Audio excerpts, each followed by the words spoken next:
बांके बिहारी लाल की, श्रीमद् भागवत पुराण की। राधे राधे भक्तों, कथा के आज के प्रसंग में भगवान महाराज श्याम का अवतार कैसे? विदुर जी ने अपने गुरु मैत्र मुनि से कहा कि भगवान ने अपना प्रथम अवतार वाराह श्याम कैसे लिया और वाराह अवतार लेने का क्या कारण? मैत्र मुनि कहते हैं, एक बार की बात है, दक्ष नंदिनी नीति काम की तृप्त से पुत्र प्राप्ति की इच्छा लिए हुए अपने पति महर्षि कश्यप के पास में गई और उनसे पुत्र प्राप्ति की इच्छा जाहिर की। महर्षि कश्यप ने कहा, हे देवी, अभी सायंकाल का समय है और इस समय भगवान भोलेनाथ शंकर अपने भूत गणों के साथ विचरण करते हैं। यह समय उचित नहीं। बहुत समझाने के पश्चात भी महर्षि कश्यप की जब बात नहीं मानी, तब अंत में महर्षि कश्यप ने उनकी इच्छा की पूर्ति करने के पश्चात नदी में स्नान इत्यादि कर पुनः भगवान की भक्ति में, भगवान की तपस्या के अंदर बैठ गए। दूसरे दिन जैसे ही दक्ष नंदिनी दीति अपने पति महर्षि कश्यप के पास में गई और अपने कल के द्वारा किए गए कृत्य काम के लिए, उस अपराध के लिए क्षमा मांगी। महाराज महर्षि कश्यप ने कहा, हे देवी, शास्त्रों में विदित है, वेदों में लिखित है कि गलत समय में किया गया कार्य हमेशा गलत ही परिणाम देता है। बोलिए बांके बिहारी लाल की। इसलिए तुम्हारे गर्भ से 2 पुत्र होंगे, परंतु वो 2 पुत्र राक्षसी प्रवृत्ति के, भयंकर, इतने आसुरी प्रवृत्ति के होंगे कि उनके अत्याचारों से त्रिलोक, तीनों लोग प्रताड़ित होंगे। परंतु तुमने अपने किए गए कृत्य के लिए, काम के लिए, अपराध के लिए क्षमा मांगी है। इसलिए उन दोनों पुत्रों में से एक के ऐसा पुत्र होगा जो भगवान का परम भक्त होगा और उनकी भक्ति से देवता, ऋषि, बड़े बड़े महात्मा, संत इत्यादि भी उनका गुणगान करते हैं। इस प्रकार से समय आने पर दक्ष नंदिनी दीति ने 100 वर्ष तक गर्भ धारण किया। 100 वर्ष तक गर्भ धारण करने के पश्चात उन्होंने 2 जुड़वा पुत्रों को उत्पन्न किया, 2 जुड़वा पुत्रों को जन्म दिया। जन्म देते ही वो दोनों पुत्र विशाल, भीमकाय और राक्षसी और भयंकर रूप में प्रकट हो गए। एक का नाम हिरण्याक्ष और दूसरे का हिरण्यकशिपु।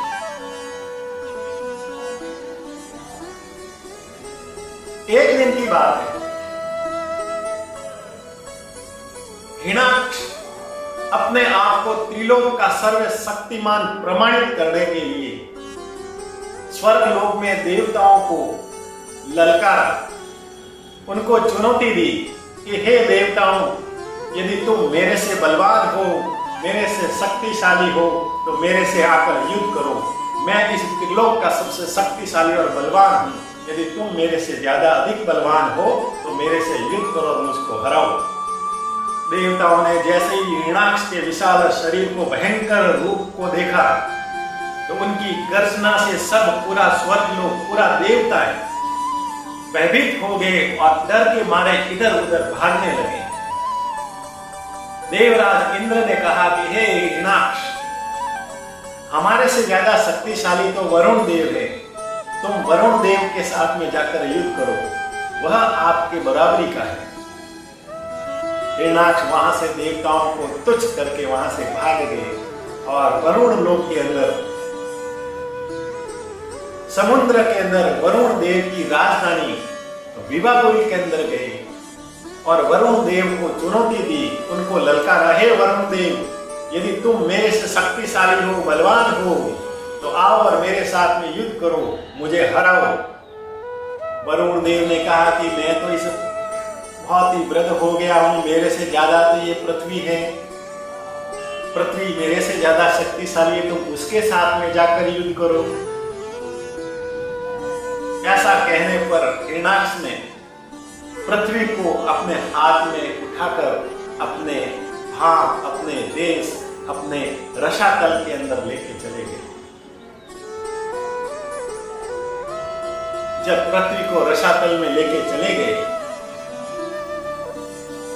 तो ब्रह्मा जी को बड़ी चिंता हुई। ब्रह्मा जी ने मन ही मन में विचार किया, चिंतन करने लगे कि पृथ्वी रसातल में ही रही तो फिर सृष्टि का विस्तार कैसे होगा, सृष्टि का निर्माण कैसे होगा। ऐसा चिंतन किया और कहा कि इसका ये जो विकट घड़ी आई है उसका केवल एक ही समाधान है और एक ही है जो इसका समाधान कर सकते हैं, और वो है हमारे भगवान श्री नारायण। ऐसा सोचकर ब्रह्मा जी भगवान नारायण के पास में गए और भगवान नारायण को स्तुति करने लगे। ब्रह्मा जी ने भगवान नारायण को हिरण्याक्ष के इस रसातल में पृथ्वी को बचाने के लिए स्तुति की। इत्याभिहं गायतो न सावीरात्म सनानः वराहो तो को निरेधा अंगुष्ठ परिमाणत तस्याभिपश्च्यतः स्वस्तक्षणेन किल भार गजमात्र प्रवृदे तदर्भूतं भूंसः। जब भगवान नारायण को ब्रह्मा द्वारा स्थिति की है कि रसातल के अंदर पृथ्वी को उस हिरण्याक्ष ने छुपा रखा है, आप कृपया करके हमारी मदद कीजिए, उस पृथ्वी को अपने स्थान पर स्थित करने के लिए आप कुछ उपाय बताइए। ब्रह्मा जी के द्वारा इस प्रकार की स्तुति करने पर भगवान नारायण ब्रह्मा जी के नासिक की ओर से बिल्कुल एक नन्हे शिशु के रूप में प्रकट हो गए, और जैसे ही नन्हे शिशु के रूप में प्रकट हुए तो देखते ही विशाल हाथी की तरह विशाल और भयंकर और बलशाली हो गए। बोली वारा श्याम की। हाथी के समान विशाल और शक्तिशाली होने के बाद वराह, जो कि शूकर के रूप के अंदर भगवान नारायण ने वराह का अवतार लिया, शूकर के रूप में लेने का एक ही प्रयोजन था कि हिरण्याक्ष ने पृथ्वी को जिस रसातल पर उनको लाके रखा, वह भाग इतनी गंदगी का, इतना बदबूदार का कि शूकर के अलावा कोई और पशु और कोई प्राणी नहीं जो कि उस गंदगी के अंदर, उस बदबूदार जगह के अंदर जा सके। भगवान वारा रसातल के अंदर गए और पृथ्वी माता को अपने हाथ से उठाया और अपने दाढ़ों के ऊपर रख लिया, और रखने के बाद में रसातल से ले जाने लगे। जैसे ही रसातल से ले जाने लगे कि हिरण्याक्ष उसके सामने आ गए। हिरण्याक्ष जैसे ही सामने आए तो हिरण्याक्ष ने कहा, हे शूकर, तू यहाँ क्या कर रहा है और इस पृथ्वी को कहाँ ले जा रहे हो? और तुम्हारे जैसे शूकर और पशु को तो मैं ढूंढ कर मार कर कच्चा खा लेता हूँ। यहाँ से चले जाओ, पृथ्वी को यहीं छोड़ दो, नहीं तो मैं तुम्हें यहीं कच्चा चबा कर मार डालूंगा। हिरण्याक्ष की इस प्रकार की धमकी बातों को देखकर सुनकर भगवान नारायण मुस्कुराए। भगवान ने कहा, सत्य वयम हो वन गोचरो मृगा युष्मद्विदान मृगे ग्राम सिंहान। प्रभु मुस्कुराए और कहा, अरे मैं तो जंगली शूकर यहाँ मृग की तरह विचरण करता रहता हूँ, और तुम्हारे जैसे ग्राम सियान यानी गली में कुत्ता भी अपने आप को शेर समझता है, तुम्हारे जैसे पुत्रों को मैं ढूंढता फिरता रहता हूं और जब भी मेरे हाथ में आ जाए तो उसको पकड़कर मार दे। भगवान फिर हिरण्याक्ष को बोले, न मृत्यु पासे प्रतिमुक्तस्य वीरा भी कथनम तव गृहत्व भद्रे। जो अपने कला और बल के अंदर निपुण होता है वो अपने मुख से अपनी प्रशंसा नहीं करता है, वह अपनी कला और बल का जमीन के अंदर किसी के सामने प्रदर्शन करता है। यदि तुम्हारे अंदर इतनी बल और कला है तो आओ मेरे साथ में युद्ध करो। जैसे ही भगवान ने इस प्रकार की चुनौती दी, दोनों के बीच में भयंकर युद्ध हुआ। कभी हिरण्याक्ष भगवान को उठाकर पटक रहे, कभी भगवान वारा उनको हाथों से लातों से मुष्टि का मारकर प्रहार कर रहे। दोनों के अंदर भयंकर युद्ध हुआ और आखिरकार धीरे धीरे हिरण्याक्ष का शरीर थकने लगा, चकनाचूर हो गया।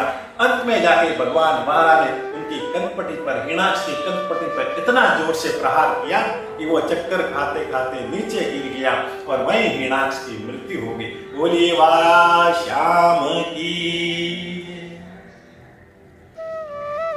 जैसे ही हिरण्याक्ष की मृत्यु होगी, स्वर्ग लोक से देवता प्रशंसा करने लगे, गीत गाने लगे, नाचने लगे, बजाने लगे, ढोल बजाने लगे और भगवान वारा श्याम के ऊपर पुष्पों की वर्षा करने लगे।